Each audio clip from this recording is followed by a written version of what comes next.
اشعار مثل جناب زینب کے حوالے سے. کرب و بلا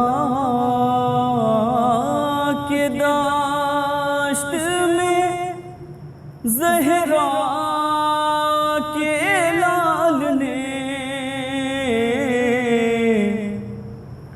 رسوا کیا جہاں کی نظر میں یزید کو. زینب نے کر کے مجلس سلطان کربلا دفنا دیا یزید کے گھر میں یزید کو. صلوات محمد علی محمد پر صلی اللہ علیہ وسلم. مصائب کے چند اشعار جناب اکبر کے حوالے سے. بانو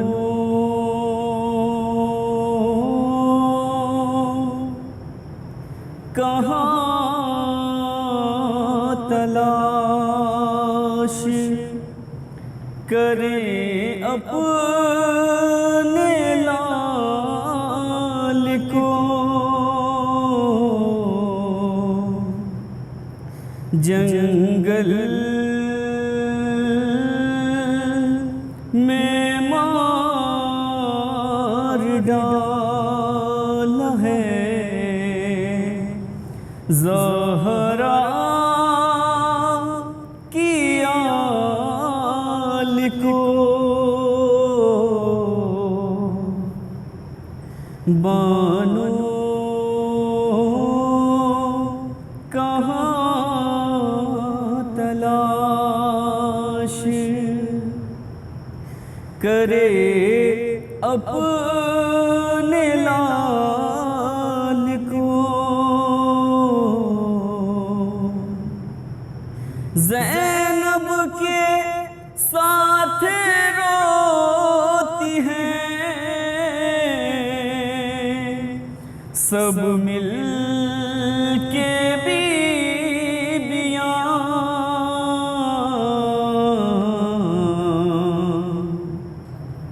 جب دیکھتی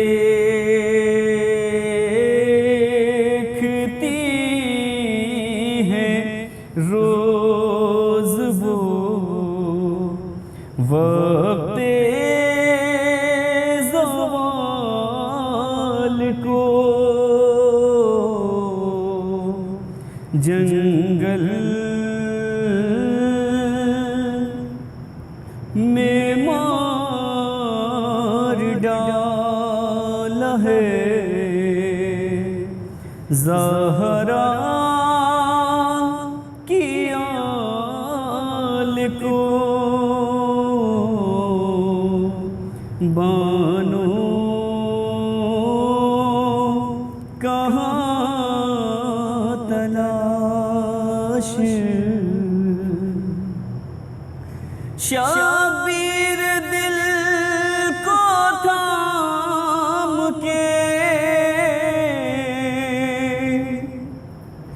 غش کھا کے گر پڑے. شبیر دل کو تھام کے غش کھا کے گر پڑے. دیکھا جو خون میں غرق نبی کے جمال کو. بانو کہاں تلاش شبیر میرے پاس ہے صدقے کو یہی شابیر میرے پاس ہے، صدقے کو بس یہی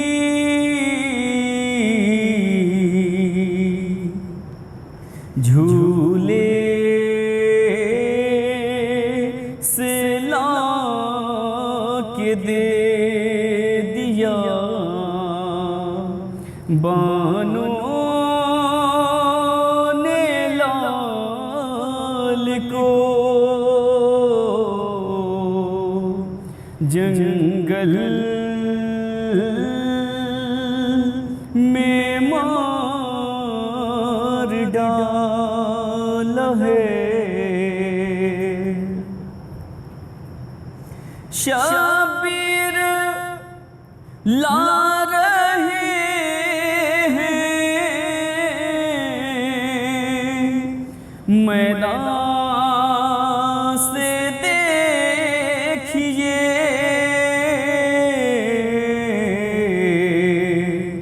اپنے ضعیف کاندھوں پر 18 سال کو بانوں کہاں تلاش، بازار شام میں وہ اسیروں کا قافلہ، بازار شام میں وہ اسیروں کا قافلہ،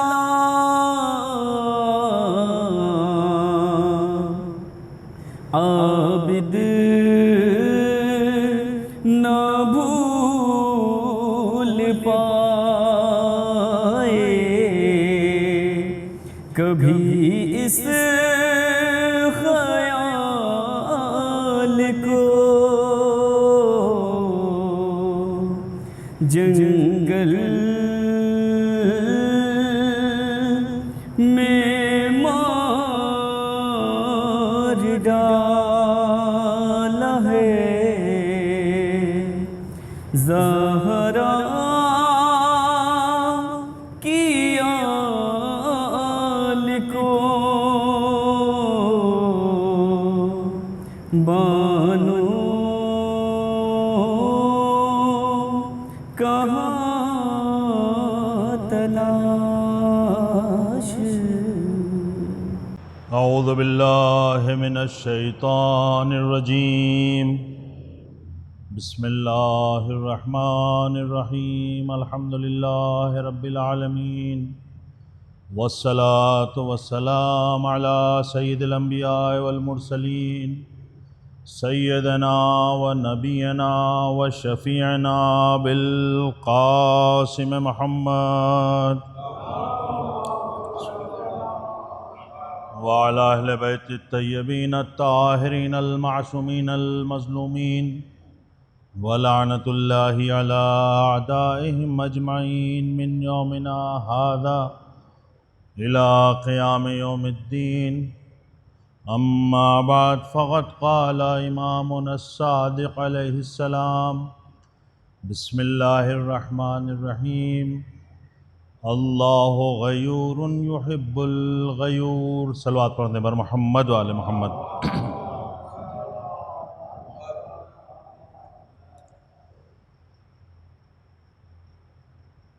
ماہ محرم کی ابتدائی مجلس ہے، جس حدیث شریف کا انتخاب کیا ہے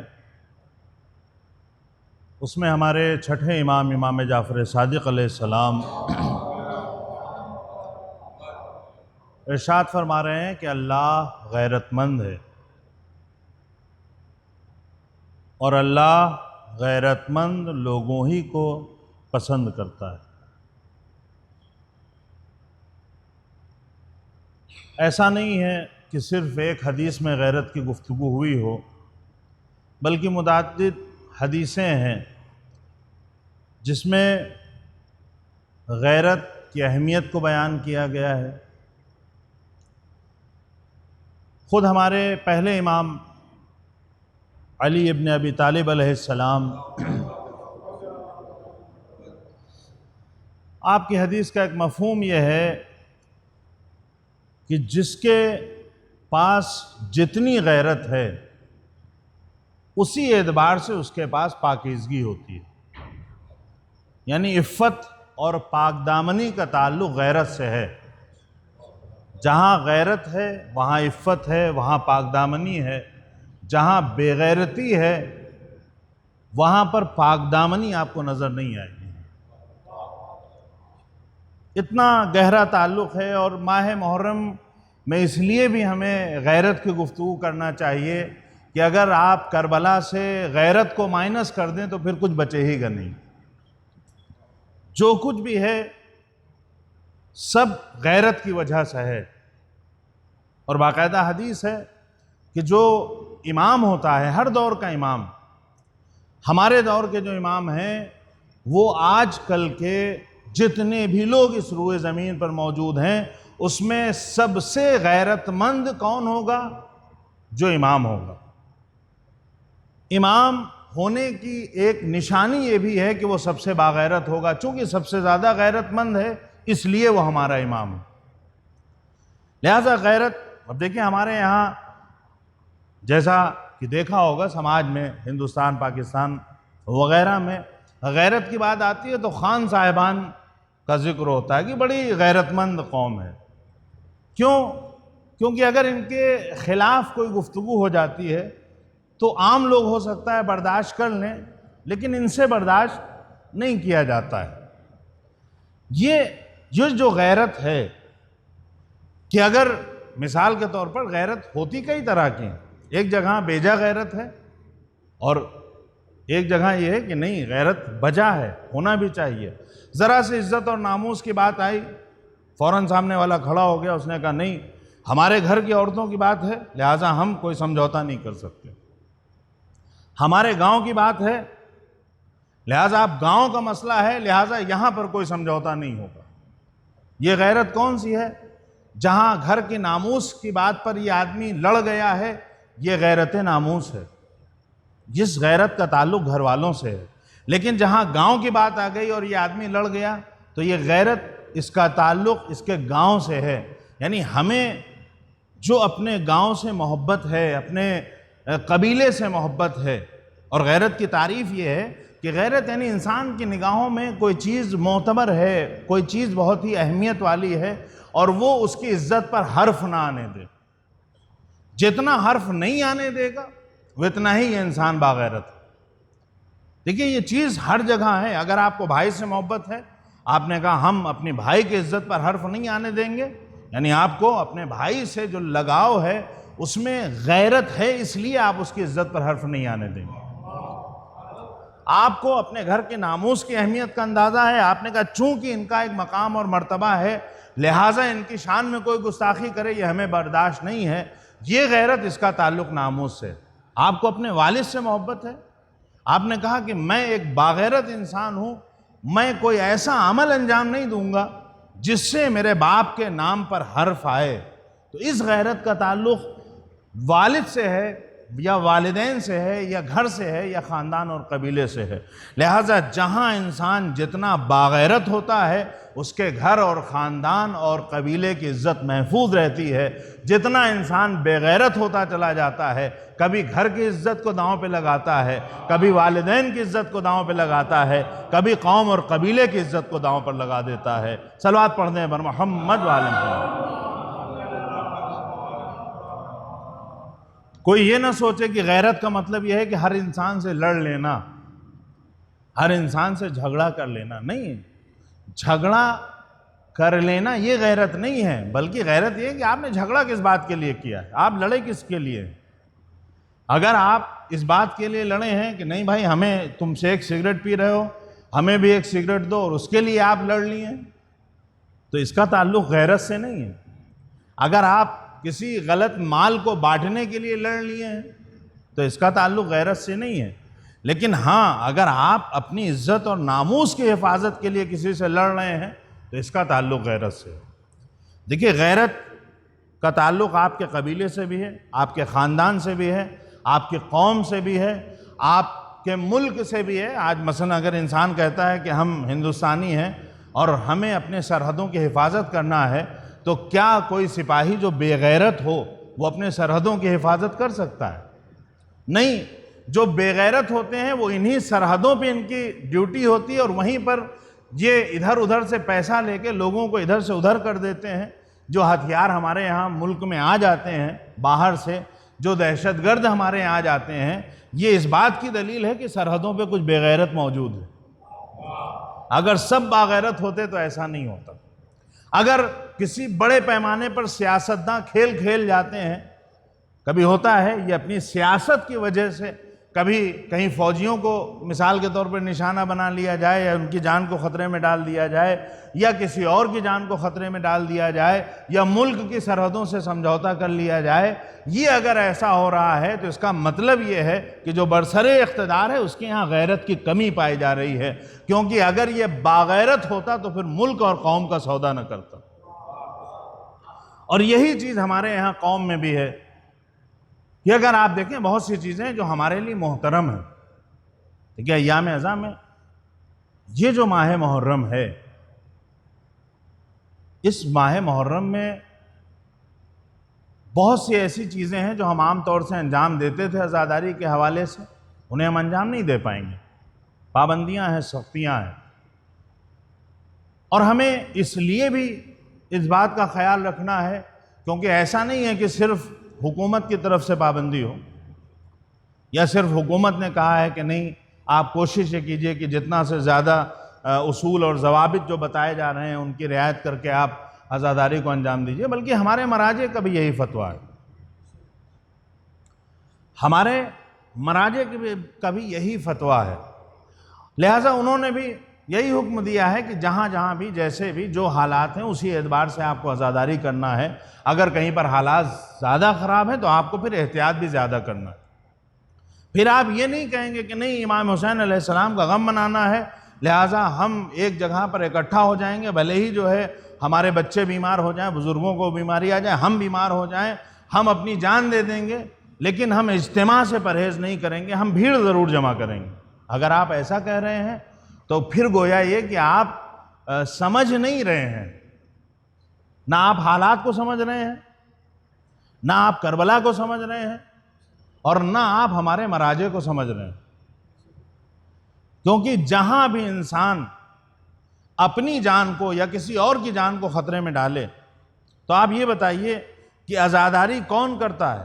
جو عزادار سید الشہداء ہے۔ ایک عزادار کی سب سے بڑی ذمہ داری کیا ہے؟ سب سے بڑی ذمہ داری یہ ہے کہ عزادار کی جان کی حفاظت کی جائے، کیونکہ جب عزادار رہے گا تبھی عزاداری بھی ہوگی۔ اگر خود عزادار کی جان کو خطرے میں ڈال دیا جائے تو پھر یہ کسی بھی ایسے انسان کا کارنامہ نہیں ہو سکتا جس کے پاس عقل سلیم ہے، جس کے پاس عقل ہے، کیونکہ اگر اس کے پاس عقل ہے تو وہ یہ سمجھے گا کہ حالات ایسے ہیں کہ جہاں ہمیں اپنی جان کی بھی حفاظت کرنا ہے، دوسرے عزاداروں کے بھی جان کی حفاظت کرنا ہے۔ اگر پہرے بیٹھا دیے جائیں، اگر سختیاں ہو بھی جائیں، اور اگر حالات ایسے ہوں کہ ہم روڈ پر نہیں نکل سکتے ہیں، تو یہ بتائیے کہ جو ہمارے خیالوں میں امام حسین علیہ السلام ہے، جو ہمارے خیالوں میں کربلا ہے، کیا کوئی ہمارے خیالوں سے کربلا کو چھین سکتا ہے؟ کیا کوئی ہمارے احساس اور ہمارے شعور سے کربلا کو جدا کر سکتا ہے؟ نہیں، ایسا نہیں ہو سکتا ہے۔ ہماری آنکھوں میں جو آنسو ہیں، ان آنسوؤں پر کوئی پابندی نہیں لگا سکتا ہے۔ یہ ہو سکتا ہے کہ ہمیں گھر سے نہ نکلنے دیا جائے، لیکن یہ نہیں ہو سکتا ہے کہ ہماری آنکھوں سے آنسو نہ نکلنے دیے جائیں۔ صلوات پڑھ دیں بر محمد و آل محمد۔ لہٰذا ایک بابصیرت عزادار اس کی ذمہ داری یہ ہے کہ وہ وقت اور حالات کے تقاضوں کو سمجھے کہ کہاں کیسے ہمیں امام حسین علیہ السلام کو پیغام کو عام کرنا ہے۔ عزاداری یعنی نشر پیغام کربلا، عزاداری یعنی کربلا والوں کی تحریک کو اور آگے بڑھانا، عزاداری یعنی جو کربلا والوں کا پیغام ہے اسے لوگوں تک پہنچانا۔ حالات بدل سکتے ہیں، اور جب حالات بدلیں گے تو بدلے ہوئے حالات میں کیسے ہمیں پیغام پہنچانا ہے یہ عزادار کی بصیرت کے اوپر ہے کہ کتنا بہتر وہ حالات کو سمجھ کر اپنے پیغام کو پہنچا رہا ہے۔ اسی لیے آپ دیکھیں کتنی بہترین گائیڈ لائنز ہیں کہ آپ اگر باہر نہیں نکل سکتے ہیں تو آپ کوشش کیجئے، ہمارے مراجع کرام آیت اللہ العظمیٰ سید علی السیستانی ان کا جو گائیڈ لائنز ہیں اس میں انہوں نے کہا کہ آپ اگر باہر نہیں پابندی ہے تو جتنا ہو سکے کربلا سے متعلق، امام حسین سے متعلق آپ کے جو اقوال ہیں انہیں جگہ جگہ لکھ کر، بینروں پر لکھ کر اسے جگہ جگہ لٹکایا جائے، جگہ جگہ بینر لگائے جائیں۔ کیوں بینر لگائے جائیں؟ تاکہ جو لوگ گزرنے والے ہیں ان کی جب نگاہ پڑے تو وہ دیکھیں کہ کربلا کا پیغام کیا ہے۔ صرف یہی نہیں ہے کہ آپ کو ان بینروں کو جگہ جگہ پر لٹکانا ہے، بلکہ کوشش یہ کی جائے کہ جتنے بھی سوشل میڈیا کے پلیٹ فارم ہیں، جو بھی ٹی وی وغیرہ ہے، جو بھی جہاں جہاں بھی آپ جیسے بھی کر سکتے ہیں، کوشش یہ کی جائے کہ بہتر سے بہتر انداز میں اور اچھے سے اچھے لوگوں کے ذریعے مجلسیں منعقد کی جائیں اور لوگ ان مجلسوں کو سنیں، اور اپنے گھروں میں لوگوں کو تاکید کی جائے کہ جو مجلسیں اس طرح سے نشر ہو رہی ہیں ان مجلسوں کو سنا جائے۔ جتنا زیادہ ہم ان مجلسوں کو سنیں گے اتنا زیادہ ہمیں کربلا سے آگہی ہوگی، جتنا زیادہ ہم کربلا سے آگاہ ہوں گے اتنا ہی ہم دوسروں کو کربلا سے آگاہ کریں گے۔ لہٰذا حالات بدلے ہیں تو پھر انداز بدل دیا گیا ہے، حالات بدلے ہیں تو طریقہ بدل دیا گیا ہے۔ اور یہاں ہم سب اس بات کو مانتے ہیں کہ عزاداری خود ہمارے ہندوستان میں مختلف شہروں میں، مختلف علاقوں میں، مختلف دیہاتوں میں عزاداری ہوتی ہے، لیکن پہلے بھی ہمارے یہاں ہر جگہ عزاداری ایک ہی انداز کی نہیں ہے۔ آپ علاقے بدلتے جائیے، عزاداری کا انداز بدلتا جاتا ہے۔ یعنی عزاداری کے انداز بدلنے سے تحریک عزا پر کوئی حرف نہیں آتا۔ عزاداری کا طریقہ اگر بدل جاتا ہے تو پھر تحریک عزا پر کوئی حرف نہیں آئے گا، بس شرط یہ ہے کہ انسان یہ سمجھ کر اس تحریک کو آگے بڑھائے کہ کس طرح سے ہم اپنے پیغام کو، کربلا کے پیغام کو، امام حسین کی تحریک کو اور بہتر طریقے سے لوگوں تک پہنچا سکتے ہیں۔ لہٰذا ہمیں اس بات کا خیال رکھنا چاہیے اور جتنے بہتر انداز سے ہو سکے اس تحریک کو ہمیں آگے بڑھانا ہے۔ اور اگر ہم ایک بہترین اور اچھے عزادار ہیں تو پھر ہمیں اس بات کا خیال رکھنا ہے کہ یہاں اہم یہ نہیں ہے کہ مجلس میں کتنے ہزار کا مجمع ہے، یہاں اہم یہ نہیں ہے کہ مجلس جس نے پڑھی ہے وہ کتنا مشہور خطیب تھا، بلکہ یہاں جذبے دیکھے جاتے ہیں۔ جو بیٹھنے والے ہیں بھلے ہی 4 لوگ کیوں نہ ہوں، ان کا جذبہ دیکھا جاتا ہے۔ اسی موقع پہ جو مناسبت اس کے اعتبار سے واقعہ اکثر پڑھا جاتا ہے ایک عالم دین کا، غالباً امام خمینی کے استاد تھے وہ، ان کا واقعہ پڑھتے ہیں لوگ کہ وہ جاتے تھے، مجلسیں پڑھا کرتے تھے اور بہت ہی معروف تھے، مشہور تھے۔ تہران میں جگہ جگہ ان کا جانا اور مجلسوں کو پڑھنا، نتیجہ یہ کہ ان کے پاس وقت نہیں ہوتا تھا، تو انہی کے کسی محلے میں یا انہی کے محلے میں کچھ بچے تھے، انہوں نے ایک چھوٹی سی جگہ پر وہ مجلس کا اہتمام کیا، کچھ بچے جمع ہوئے اور ان کے پاس گئے کہ آئیے آپ ہماری مجلس پڑھ دیں۔ تو انہوں نے کہا ہمارے پاس وقت نہیں ہے، ہمارے پاس ٹائم نہیں ہے کہ ہم وہاں آ کر مجلسیں پڑھیں، ہمیں اتنی مجلسیں پڑھنا ہے۔ لیکن بچوں نے اصرار کیا تو انہوں نے سوچا کہ جب بچے اصرار کر رہے ہیں چلو تھوڑی دیر کے لیے جا کے پڑھ دیتے۔ گئے ایک چھوٹی سی جگہ پر، بچوں نے جیسے بھی اپنا عزا خانہ بنا رکھا تھا، کوئی خیمہ تھا یا جو بھی، وہاں گئے اور جا کے انہوں نے ایک مختصر سی مجلس 2-4 منٹ کی پڑھ دی۔ اور پھر اس کے بعد وہ بچوں نے چائے بنائی تھی، چائے بچوں نے بنائی تھی، تب تک ٹھنڈی ہو چکی تھی، تو جب چائے ان کے سامنے لا کے رکھی تبرک کے طور پر، تو یہ چائے بھی انہوں نے پی نہیں، اور وہ یہاں سے اٹھ کے چلے آئے، اور پھر تہران میں جو بڑی بڑی جگہ ہیں انہوں نے ساری جگہ مجلسیں پڑھیں، اور جب رات ہوئی اور یہ سوئے تو انہوں نے خواب میں دیکھا کہ ان سے یہ کہا گیا کہ آج ایک مجلس تمہاری مقبول ہے، ایک مجلس وہ ہے جس کا اجر بہت زیادہ ہے۔ تو اب ذہن میں یہی سوال آئے گا کہ ہم نے جو مجلس 10,000 کے مجمع میں پڑھی تھی وہ مجلس قبول ہوئی ہوگی، ہم نے جو مجلس 5,000 کے مجمع میں پڑھی تھی وہ قبول ہوئی ہوگی، لیکن کون سی مجلس؟ کہا وہ مجلس تمہاری قبول ہے آج، اس کا سب سے زیادہ ثواب ہے جو تم نے بچوں کے بلانے پر جا کر مجلس پڑھی تھی، جو چند بچوں نے محلے میں مجلس کی تھی۔ لیکن تم سے شکوہ اس بات کا ہے کہ تم نے مجلس تو پڑھی لیکن جو بچوں نے تبرک تمہارے سامنے پیش کیا تھا وہ تبرک تم نے استعمال نہیں کیا۔ ذرا سوچئے کہ صرف مجلس کی اہمیت نہیں ہے بلکہ اس مجلس کے تبرک کی بھی بہت زیادہ اہمیت ہے۔ یہاں یہ نہیں دیکھا جاتا ہے کہ آپ نے کیا بانٹا ہے، اس تبرک کی حیثیت کیا ہے، کتنے روپے کا ہے، یہ دیکھا جاتا ہے کہ اس تبرک کے کن جذبوں کے ساتھ بانٹا گیا ہے۔ یہاں یہ نہیں دیکھا جاتا ہے کہ کتنی بڑی بلڈنگ میں آپ نے، کتنے بڑے عزاخانے میں آپ نے مجلس کی ہے۔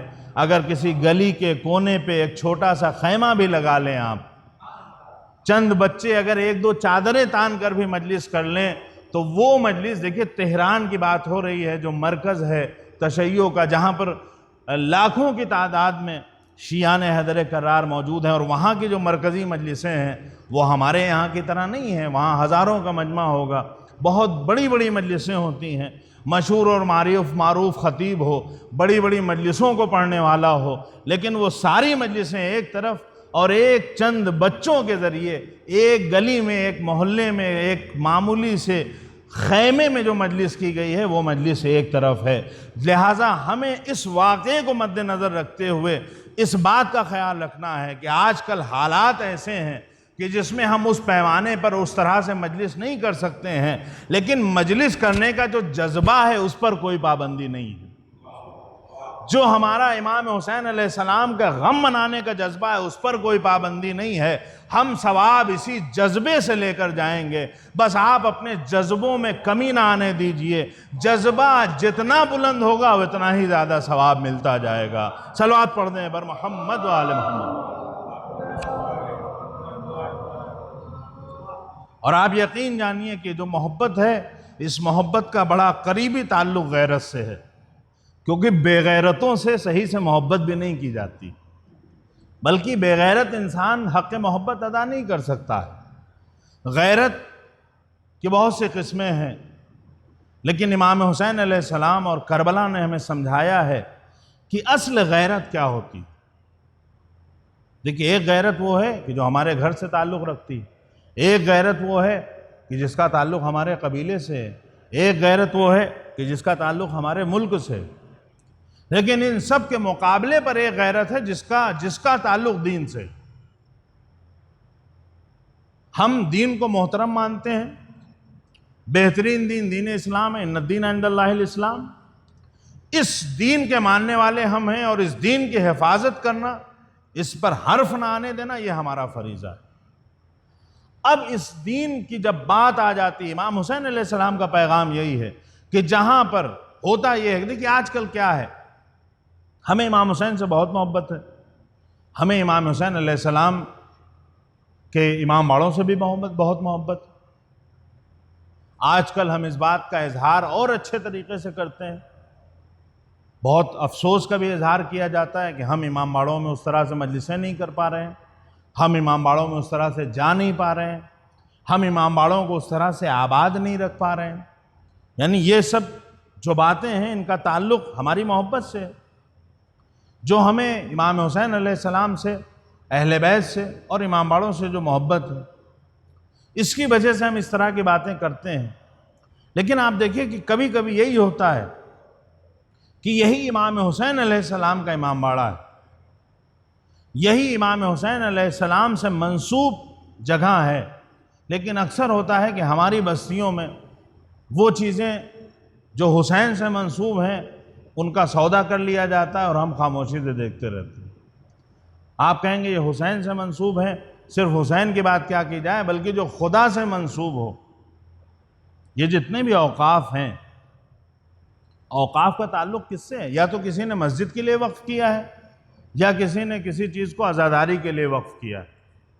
اگر آپ کو اللہ سے محبت ہے تو آپ اس وقف پر آنچ نہیں آنے دیں گے جس کا تعلق اللہ سے، اور اگر حسین سے محبت ہے تو آپ اس وقف پر حرف نہیں آنے دیں گے جس کا تعلق حسین سے۔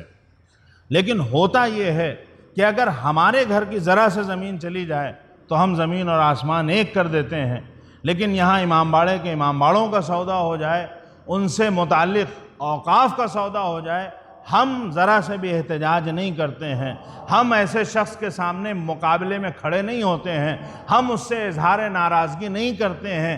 یہ اس بات کی دلیل ہے کہ ہماری غیرتیں مر چکی ہیں۔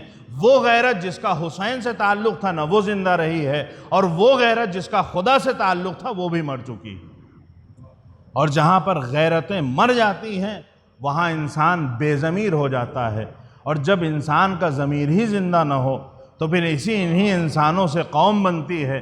جس قوم کا ضمیر مر جائے وہاں چاہے آپ خدا کا سودا کر لیجئے کوئی نہیں بولے گا، حسین کا سودا کر لیجئے کوئی نہیں بولے گا، لیکن جہاں پر غیرتیں زندہ ہوتی ہیں وہاں پر ذرا سے بھی اگر خدا کے گھر پر آنچ آئے تو پھر لوگ ہوتے ہیں جو کھڑے ہو کر سوال کرتے ہیں کہ ہمارا کچھ بھی ہو جائے لیکن ہم خدا کے گھر پر، خدا کے دین پر آنچ نہیں آنے دیں گے۔ اگر کربلا کے حوالے سے درس لینا ہے تو کربلا کا سب سے بہترین درس یہ ہے کہ کربلا ہمیں یہ سکھاتی ہے کہ دیکھو کربلا وہ سرزمین ہے جہاں سب کچھ قربان کر دیا گیا ہے لیکن دین کو بچا لیا گیا ہے۔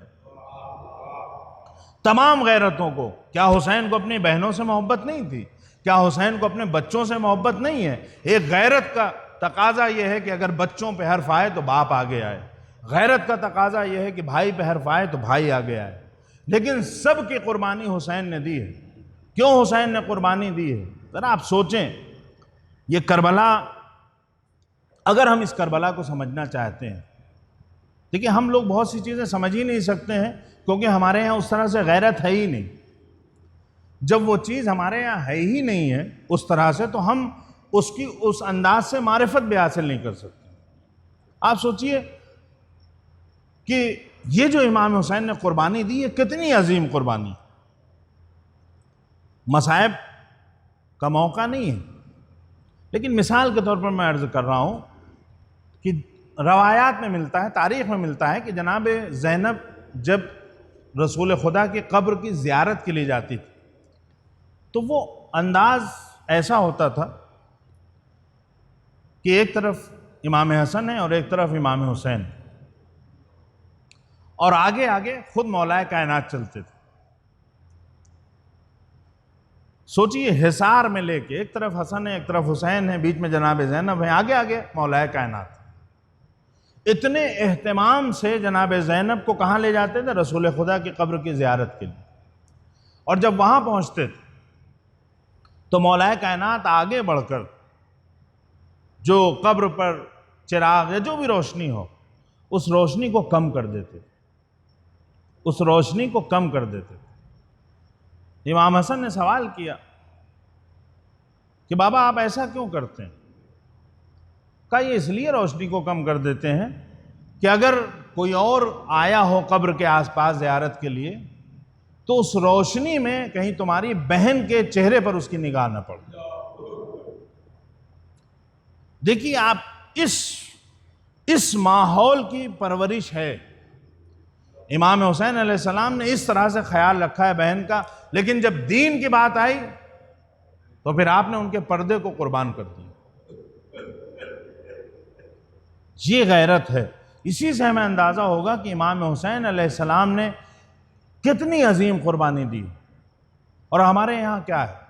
ہمارے یہاں اگر ہمارا مفاد ہے، اگر ہمارا فائدہ ہو رہا ہے تو سب سے پہلے امام باڑے کی زمین پہ ہم قبضہ کرتے ہیں۔ اگر ہمارا فائدہ ہے تو سب سے پہلے مسجد کی زمین پہ ہم قبضہ کرتے ہیں۔ بلکہ ہمارے یہاں تو یہ بھی رواج ہے کہ اگر 10 لوگ مل گئے ہیں تو آپس میں 10 لوگ طے کر لیتے ہیں کہ فلاں وقف کی زمین کو کس طرح سے مل کے قبضہ کرنا ہے، اتنے پیسے تم دے دینا اور اتنے ہم دے دیں گے، اور اس وقف پہ قبضہ کر لیا جائے۔ اور کمال یہ ہے کہ جو لوگ نمایاں ہیں اس طرح کے کام کرنے میں، اور جن کے بارے میں لوگ کہتے بھی ہیں کہ انہوں نے فلاں وقف کا سودا کر لیا اور ہم جانتے ہیں اور فلاں وقف کا سودا کر لیا، لیکن جب ذرا سے اپنا فائدہ وابستہ ہوتا ہے تو ایسے ہی لوگوں کی تعریف بھی یہی لوگ کرتے نظر آتے ہیں، ایسے لوگوں کے ساتھ بھی یہی لوگ کھڑے نظر آتے ہیں، اور ایسے لوگوں کے بزم میں بھی یہی لوگ بیٹھے ہوئے نظر آتے ہیں۔ دیکھیے آج وہ پابندیاں نہیں ہیں کہ آپ اگر کسی کی حمایت میں نہیں بولے تو مار ڈالے جائیں۔ آج وہ ماحول نہیں ہے کہ جو حسین کے ساتھ آ گیا اس کا سر قلم ہونا ہے۔ آج وہ ماحول نہیں ہے کہ گھر بار آپ کا لوٹ لیا جائے اور کوئی بولنے والا بھی نہ ہو۔ ایسا ماحول آج نہیں ہے۔ آج میڈیا ہے، آج قانون ہے، آج دوسرے تمام طرح کے ہمارے پاس راستے ہیں کہ ہم احتجاج کر سکتے ہیں۔ اس زمانے میں کوئی ایسا راستہ نہیں تھا، جہاں بھی جس کی تلوار ہے تلوار کی بات اور اسی تلوار کے اعتبار سے فیصلے ہوتے تھے۔ ایسے ماحول میں ہم یہ اعتراض کرتے ہیں کہ کوفیوں نے مولا امام حسین علیہ السلام کا ساتھ نہیں دیا۔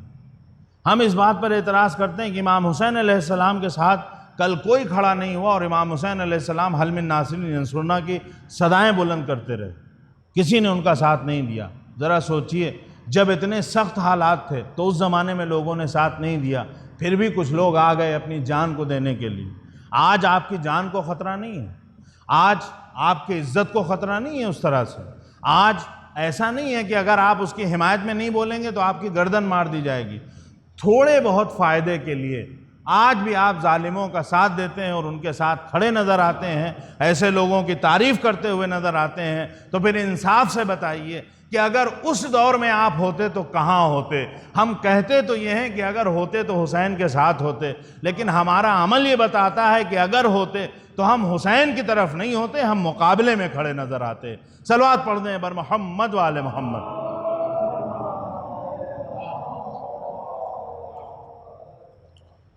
یہ صرف ہمارے دعوے ہیں، ورنہ دور حاضر میں جو حالات ہیں اس کی وجہ یہی ہے۔ ہمارے یہاں جو غیرت دینی ہے وہ ختم ہو چکی، جو غیرتیں باقی ہیں وہ خاندان اور قبیلے اور اپنے والی ہیں، اور وہ بھی اس لیے کہ اس کا دین سے کوئی تعلق نہیں ہے۔ ہمیں پیسہ کمانا ہے اور اس پیسے کو کمانے کے لیے بھلے ہی ہمیں دین کا سودا کرنا پڑ جائے ہم کر لیتے ہیں۔ ہمیں اپنے بچوں کو آگے بڑھانا ہے اور ان بچوں کو آگے بڑھانے کے لیے بھلے ہی ہمیں پڑوسی کے بچوں کا حق مارنا پڑے، لیکن وہ حق ہم مار لیں گے تاکہ ان کو بڑھایا جائے۔ جہاں غیرت دینی ہوتی ہے وہاں دین کا ہر لمحہ خیال رکھا جاتا ہے، اور ہمارا دین یہ سکھاتا ہی نہیں ہے کہ کسی کا حق غصب کیا جائے۔ ہمارا دین ہمیں بتاتا ہی نہیں ہے کہ کسی کا حق غصب کر کے تم آگے بڑھو، بلکہ ہمارا دین تو اتنا مکمل دین ہے جو اس بات کی بھی اجازت نہیں دیتا ہے کہ تم ہماری بارگاہ میں آؤ تو ایسا پیسہ لے کر آؤ کہ جس کا حلال سے کوئی تعلق نہ ہو۔ حرام پیسے کے ذریعے کی جانے والی کوئی عبادت قابل قبول نہیں ہے۔ تو جب عبادتوں کو قبول نہیں کیا جا رہا ہے تو پھر کوئی چیز ہماری قبول نہیں ہوگی۔ لہٰذا جہاں دین ہو اور دینداری ہو، جہاں غیرت دینی زندہ ہو، وہاں انسان دین کا خیال رکھتا ہے اور کبھی بھی دین کے اوپر حرف نہیں آنے دیتا ہے۔ لیکن جب سماج اور معاشرہ اس کی غیرت مردہ ہو جاتی ہے، اس میں غیرت نام کی چیز نہیں رہ جاتی ہے، پھر اگر خدا کے گھر کبھی سودا کر لیا جائے تو پوری قوم خاموش تماشائی بنی رہ جاتی ہے۔ صلوات پڑھ دیں بر محمد و آل محمد۔ بہت زیادہ وقت نہیں لینا ہے، یہ مجلسیں صرف اس لیے ہیں کہ پیغام حسینی کو عام کیا جائے۔ یہ مجلسیں اس لیے ہیں تاکہ امام حسین علیہ السلام کی کربلا کی اہمیت کو لوگوں تک پہنچایا جائے، اس کربلا کے پیغام کو لوگوں تک پہنچایا جائے۔ یقیناً دور حاضر میں کربلا کی بہت سخت ضرورت ہے، جہاں ہر طرف ظلم و جور کا بول بالا ہو، یا دوسرے الفاظ میں کہیے جہاں ہر طرف یزیدی فکر اور یزیدی کردار نظر آتا ہو، ایسے ماحول میں کسی حسین کی ضرورت محسوس ہوتی ہے۔ لہٰذا بہت ضروری ہے کہ ہم امام حسین علیہ السلام کی سیرت کو، ان کی کربلا کو لوگوں کے سامنے پیش کریں، اور یقیناً اگر ہم امام حسین علیہ السلام کے راستے پر چلنے والے ہوتے تو پھر ہم یہ ذلت کی زندگی نہ گزار رہے ہوتے۔ دیکھیے کربلا میں کا درس یہی ہے کہ عزت کی موت کو گلے لگا لو لیکن ذلت کی زندگی نہ گزارو۔ اور اگر کوئی قوم ایسی ہو کہ جو ذلت کی زندگی تو گزار رہی ہو لیکن عزت کی موت سے اسے ڈر لگے تو سمجھ لیجئے کہ یہاں پر ابھی کربلا اس طرح سے عام نہیں ہے، کربلا کی اس طریقے سے معرفت نہیں ہے کہ انسان ساری ذلت برداشت کر لے گا صرف اس لیے کہ 4 دن زندہ رہے، صرف اس لیے کہ ہمارے اوپر کوئی حرف نہ آئے، ہمارے بچوں پہ کوئی حرف نہ آئے، لیکن جتنی بھی ذلتیں سب برداشت کر لی جائیں، جتنا بھی ہمارے سامنے تماشا ہوتا رہے ہمیں خاموش ہو کر دیکھتے رہنا ہے، سنتے رہنا ہے، صرف اس لیے کیونکہ ہمیں یہ 4 روزہ زندگی کسی بھی طرح سے گزارنا ہے۔ جہاں یہ جذبہ ہو کہ ہمیں کسی بھی طرح سے یہ 4 روزہ زندگی گزارنا ہے لاکھ ذلت و حقارت کے ساتھ، تو اس کا مطلب یہ ہے کہ وہاں نہ علی کی معرفت ہے، نہ حسین کی معرفت ہے، نہ دین اسلام کی معرفت ہے، نہ رسول اسلام کی معرفت ہے۔ صلوات پڑھنے پر محمد وآل محمد۔ اور جہاں حسین جیسا کردار ہو، یہ حسین کی کربلا کی عظمت اسی لیے ہے کہ امام حسین علیہ السلام نے غیرت کے وہ مظاہرے کیے ہیں، بہت زیادہ گنجائش نہیں ہے، غیرت کے وہ مظاہرے کیے ہیں کہ انسان اس حسین پر ساری زندگی بھی روتا رہے تب بھی کربلا والوں کا حق ادا نہیں ہے۔ اور اسی لیے کربلا پر رونے میں پہلی محرم ہے، ہو سکتا ہے ذہنوں میں سوال آئے کہ ہمیں اتنا رونا کیوں چاہیے اور رونے کا اتنا زیادہ ثواب کیوں؟ ایک واقعہ ہے، میں مختصر آپ کے سامنے پیش کرتا ہوں۔ ایک عالم دین تھے، وہ جایا کرتے تھے ہر جمعرات کربلا کی زیارت کے لیے، اور بعض جگہ یہ ہے کہ مسلسل 40 جمعرات اگر کوئی جاتا ہے کربلا کی زیارت کو تو امام زمانہ کی زیارت ہوتی، تو وہ 40واں غالباً ہفتہ تھا ان کا، وہ جا رہے تھے زیارت کے لیے، تو ان کے ذہن میں سوال آیا،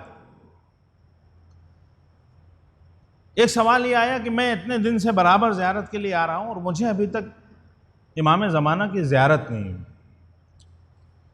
دوسرا ان کے ذہن میں سوال آیا کہ آخر کیا وجہ ہے کہ اگر کوئی کربلا کی زیارت کے لیے ایک قدم آگے بڑھاتا ہے تو اس کے نامہ اعمال میں نہ جانے کتنے ثواب لکھ دیے جاتے ہیں، اگر کوئی امام حسین علیہ السلام پہ ایک آنسو بہاتا ہے تو اس کے بدلے میں اسے جنت میں گھر دے دیا جاتا ہے، بلکہ کوئی اگر روئے یا رونے جیسی صورت بنائے، من بکا و ابکا و تباکا، من بکا ابکا و تباکا، جو رویا یا جس نے رلایا یا رونے والوں جیسی صورت بنائی، فوجبت لہ الجنہ، اس کے لیے جنت واجب۔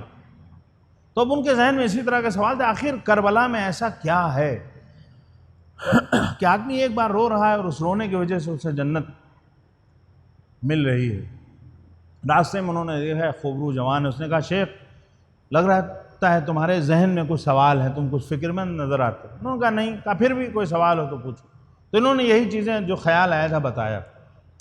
تو اس نے کہا دیکھو شیخ میں تمہیں ایک واقعہ بتاتا ہوں اور اس سے تمہیں سمجھ میں آ جائے گا کہ اس جو رونے کا اجر اتنا زیادہ ہے یہ کیوں ہے۔ کہا ایک بادشاہ تھا، وہ شکار کرتے کرتے اپنے ساتھیوں سپاہیوں سے الگ ہو گیا، بیابان ہے، اور ایک صحرا میں نکل گیا، اور یہ اس کی حالت ایسی ہو گئی کہ بھوک اور پیاس سے اس کی جان جانے والی تھی۔ ایسے میں سے ایک ویرانے میں ایک بوڑھی عورت کی کٹیا نظر آئی، جھوپڑی نظر آئی، یہ وہاں گیا اور اس بوڑھی عورت کے پاس صرف ایک گوسفند، ایک بھیڑ تھی۔ اس نے اس بھیڑ کا دودھ اس کو پلایا، پھر اس بادشاہ نے کہا کہ مجھے بہت سخت بھوک محسوس ہو رہی، تو اس نے اس مہمان کے احترام میں اپنی اس بھیڑ کو ذبح کیا اور اس کا کھانا ان کو کھلا دیا۔ پھر بادشاہ نے کہا کہ میں فلاں جہاں کا بادشاہ ہوں، سپاہی آ گئے ان کو ڈھونڈتے ہوئے، کہا جب تمہیں کوئی ضرورت ہو تو آنا۔ اب جب یہ گئے اور انہوں نے اپنے وزیروں سے پوچھا کہ بتاؤ کہ میں اس کو کیا عطا کروں، تو کسی نے کہا بھائی اس نے ایک بھیڑ آپ کے لیے ذبح کی، آپ اس کو 10 بھیڑ دے دیجئے۔ کسی نے کہا مثلا کچھ زمینیں دے دیجئے، کچھ اور جانور بڑھا دیجئے، گائے دے دیجئے۔ تو بادشاہ نے کہا کہ اگر میں اپنی آدھی سلطنت بھی دے دوں تب بھی جو اس نے میرے ساتھ کیا ہے اس کا بدلہ نہیں ہوگا۔ کیوں؟ کہا اس لیے کیونکہ اس نے میرے لیے اپنی کل کائنات لوٹا دی۔ اس کی زندگی کا کل سرمایہ ایک بھیڑ تھی، اس نے اس سہارے کو میرے لیے لٹا دیا، یعنی جو کل کائنات تھی اس نے لٹا دیا۔ اب لہٰذا میرے پاس بھی جو کچھ ہے، تمام ریاست، تمام راج پاٹ، اگر میں اسے دے دوں تبھی اس کا بدلہ ہوگا۔ بس شیخ تم سمجھ لو کہ کربلا میں حسین نے دین اسلام کو بچانے کے لیے اپنی کل کائنات کو خداوند عالم کے دین کے لیے قربان کر دیا۔ اب خداوند عالم اگر اس کا اجر دینا چاہے تو اجر دینے والا خدا ہے، اس کے یہاں دینے میں کوئی کمی نہیں ہے۔ وہ ایک قدم پر جنت دے دے تب بھی تعجب نہیں کرنا چاہیے، ایک آنسو پر بہشت دے دے تب بھی تعجب نہیں کرنا چاہیے، کیونکہ دینے والا خدا ہے جس کے ہاں نعمتوں میں کوئی کمی نہیں ہو سکتی۔ اسی سے اندازہ ہوتا ہے کہ اس گریے کی کتنی زیادہ اہمیت ہے۔ عزیزوں، حالات سخت ہیں، یقیناً مشکل دور ہے، لیکن آپ کے آنسوؤں پر کوئی پابندی نہیں۔ امام حسین علیہ السلام کے غم میں جو آنسو بہائے جاتے ہیں، ان آنسوؤں کا معاملہ کچھ الگ ہے۔ یہ آنسو صرف ایسا نہیں ہے کہ انسان روتا ہے تو اس کے غم کو ہلکا کرتے ہیں، نہیں، یہ آنسو جب بہتے ہیں، حدیثیں کہتی ہیں، روایتیں کہتی ہیں کہ تم امام حسین پر گریہ کرو۔ کیوں گریہ کیا جائے؟ کہ اس لیے گریہ کرو کہ جب تم حسین پر گریہ کرتے ہو تو خداوند عالم تمہارے بڑے سے بڑے گناہ کو معاف کر دیتا ہے، چھوٹے موٹے گناہوں کو نہیں۔ حسین پر رونا ہمارے چھوٹے گناہوں کو نہیں بخشواتا ہے۔ اگر تم حسین پر گریہ کرو گے تو خداوند عالم تمہارے بڑے بڑے گناہوں کو معاف کر دے گا۔ اگر تم حسین پر گریہ کرو گے تو خداوند عالم تمہارے نفس کا تزکیہ کرتا ہے۔ جب محرم آتا ہے تو صرف ہم آنسو نہیں بہاتے ہیں، بلکہ ان آنسوؤں سے پورا ہمارا وجود دھل جاتا ہے، ہمارے قلب کی طہارت ہوتی ہے۔ کیوں؟ کیونکہ حسین پر بہائے جانے والے آنسوؤں کی تاثیر یہ ہے کہ وہ ہماری روح کو بھی صاف کرتے ہیں، وہ ہمیں جنت میں بھی لے جاتے ہیں، یہ ہمارے گناہوں کو بھی کم کرتے ہیں۔ سوچیے آپ، صرف ایسا نہیں ہے کہ جب ہم گریہ کرتے ہیں تو ہم اکیلے ہوتے ہیں، نہیں عزیزوں، یہ ایک ایسا ثواب ہے کہ اور کسی عمل میں آپ نہیں کہہ سکتے ہیں کہ ہم نماز پڑھ رہے ہیں تو اس وقت ہمارے ساتھ فلاں معصوم نماز پڑھ رہے ہوں گے۔ آپ یہ نہیں کہہ سکتے ہیں کہ ہم روزہ رکھ رہے ہیں تو اس وقت ہمارے ساتھ فلاں معصوم بھی روزہ نہیں۔ لیکن حسین پر گریہ ایک ایسی عبادت ہے کہ جب آپ گریہ کرتے ہیں تو صرف آپ نہیں روتے ہیں، آپ کے ساتھ حسین کی دکھیاری ماں سیدہ بھی گریہ کرتی ہے، حسین کے نانا رسول خدا بھی گریہ کرتے ہیں۔ ذرا سوچئے یہ کیسی عبادت ہے، کتنی عظیم عبادت ہے۔ روایت ہے کہ راوی نے دیکھا کہ ہمارے چھٹے امام سجدے میں ہیں اور گریہ کر رہے ہیں امام حسین علیہ السلام پر، یاد کر کے کس طرح سے گریہ کر رہے ہیں کہ جب آپ کے گریے کی وجہ سے زمین تر ہو جاتی ہے، یعنی ہمارے معصومین ایسے حسین پر روئے ہیں کہ اگر زمین پہ سر رکھ دیا ہے تو وہ جگہ تر ہو گئی۔ کتنی عظمت ہے اس گریے کی۔ ہاں، ہمارے اوپر لاکھ پابندیاں ہوں، ہمیں لاکھ روڈ پر جانے سے روک دیا جائے، یا حالات ایسے ہوں کہ ہمارا روڈ پر جانا صحیح نہ ہو، لیکن اس حسین پر گریہ کرنے سے ہمیں کوئی نہیں روک سکتا ہے۔ ہمارے آنکھوں سے بہنے والے آنسوؤں کو کوئی نہیں روک سکتا ہے۔ اگر کوئی بھی نہ ہو، ہم اکیلے ہوں اور حسین کے غم کو یاد کرتے رہیں تو یہ آنکھیں حسین پر گریہ کریں گی۔ ہاں عزیزوں، یقیناً اس عالم میں عزا کو برپا کرنا، اس عالم میں حسین کو یاد کرنا، اس طرح سے خلوص کے ساتھ حسین پر گریہ کرنا، یہ ہمارے جنت کی ضمانت بھی ہے اور ہمارے گناہوں کی بخشش کا وسیلہ بھی ہے۔ ہاں عزیزوں، حسین پر گریہ کرنا کتنا عظیم درجہ ہے کہ امام حسین علیہ السلام پر جب گریہ کیا جاتا ہے تو ہم اکیلے نہیں ہیں، ملائکہ بھی آ کر گریہ کرتے ہیں۔ آپ نے تاریخ میں سنا ہوگا کہ جب ہمارے نبی کی جنگ میں 4000 ملائکہ کے ذریعے نصرت کی گئی تھی، وہ جو ملائکہ نصرت کرنے آئے تھے، جنہوں نے آ کے ہمارے رسول کی نصرت کی تھی، ان ملائکہ کو 2 اور وظیفے دیے گئے تھے۔ دوسرا وظیفہ کیا تھا؟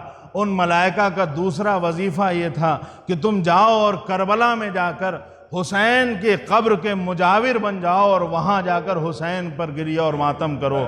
اور تیسرا وظیفہ یہ تھا کہ تم صرف حسین پر گریہ اور ماتم نہیں کرو گے بلکہ اس امام کا انتظار کرو گے کہ جب وہ ظہور کرے گا تو حسین کے قاتلوں سے بدلہ لے گا۔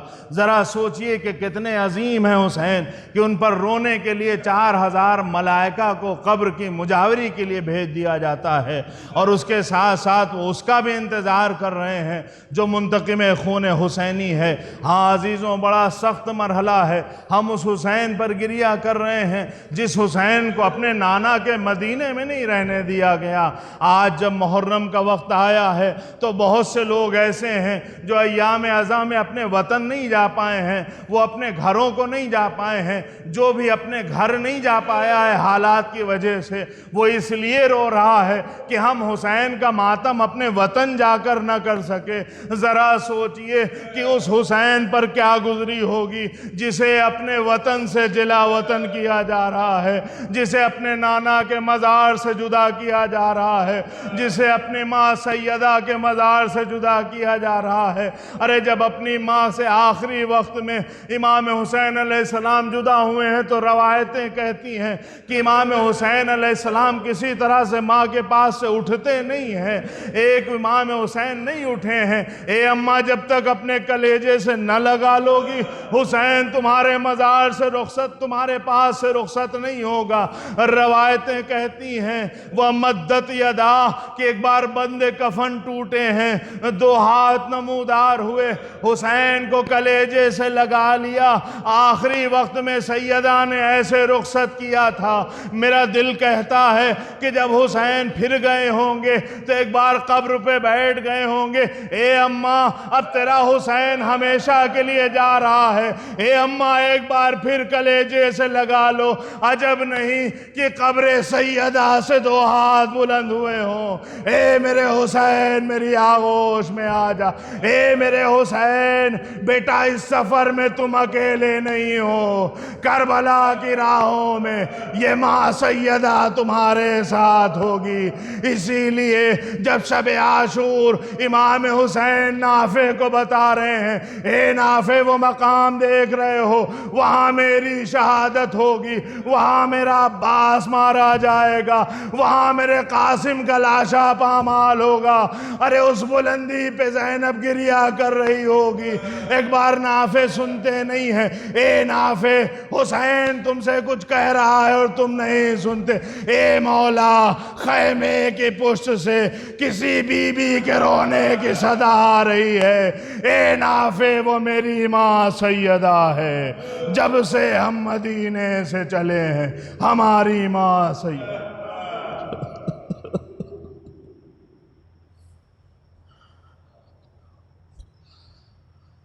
سيعلم الذين ظلموا أي منقلب ينقلبون انا للہ و انا الیہ راجعون۔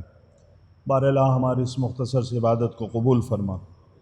بار الہ جہاں جہاں بھی عزاداران سید الشہداء ہیں ان کی جان مال عزت و آبرو کی حفاظت فرما۔ بار الہ تمام عزاداروں کو صحیح طریقے سے عزائے حسین منعقد کرنے کے مواقع فراہم فرما۔ بار الہ ہمارے علماء کرام مراج اعظام کا سایہ ہمارے سروں پر قائم و دائم رکھ۔ بار الہ منتقم خون حسینی کے ظہور میں تعجیل فرما اور ہمیں اس لائق بنا کہ جب ہمارے وقت کے امام کا ظہور ہو تو ہمارا شمار ان کے ساتھیوں میں ہو۔ ماتم حسین۔ اے میرے عزادارو، اے میرے غم گسارو، اے میرے طرفدارو، اے میرے سوگوارو، فرش عزا بچھانا کبھی تم نہ بھولنا، مجلس میں جانا آنا کبھی تم نہ بھولنا۔ اے میرے عزادار، فرش عزا بچھانا کبھی تم نہ بھولنا، مجلس میں جانا آنا کبھی تم نہ بھولنا۔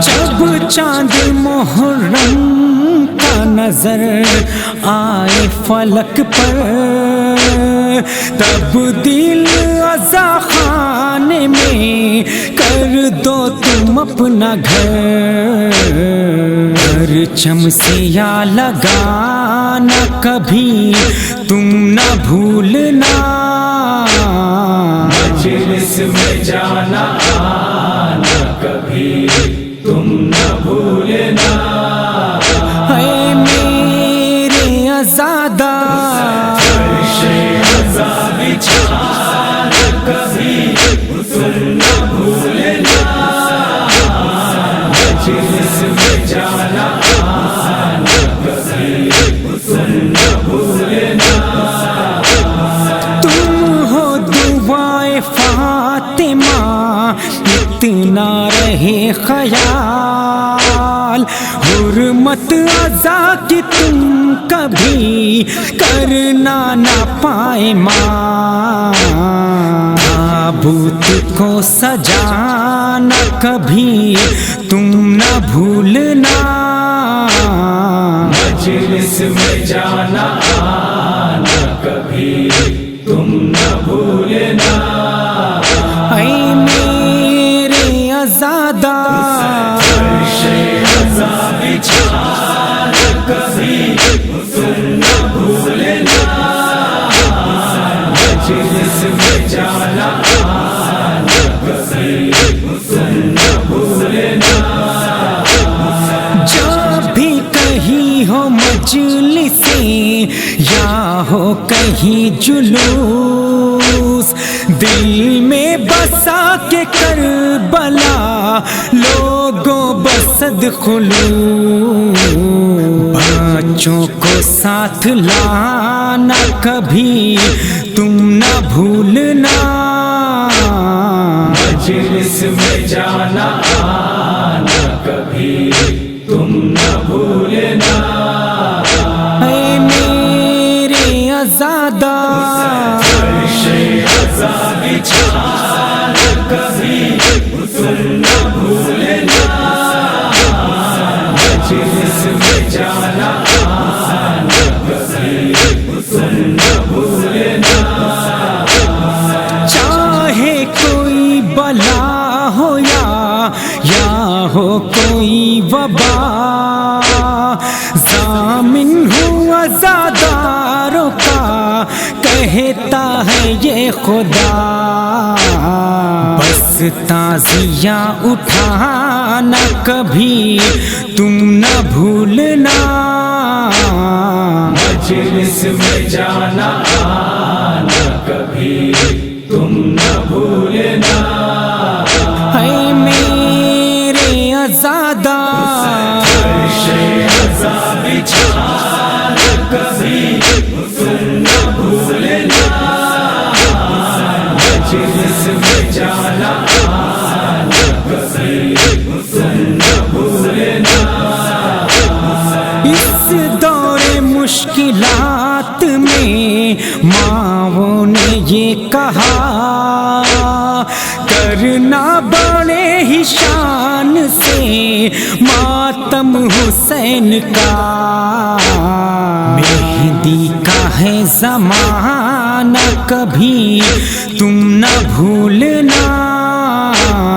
مجلس میں جانا آنا کبھی تم نہ بھولنا، اے میرے آزادہ فرش عزا بچھانا کبھی تم نہ بھولنا، مجلس میں جانا آنا کبھی تم نہ بھولنا، پیدل جلوس شاہ میں کرتے ہیں جو سفر، کرب و بلا کی یاد میں نام حسین پر، پانی انہیں پلانا کبھی تم نہ بھولنا، مجلس میں جانا آنا کبھی تم نہ بھولنا،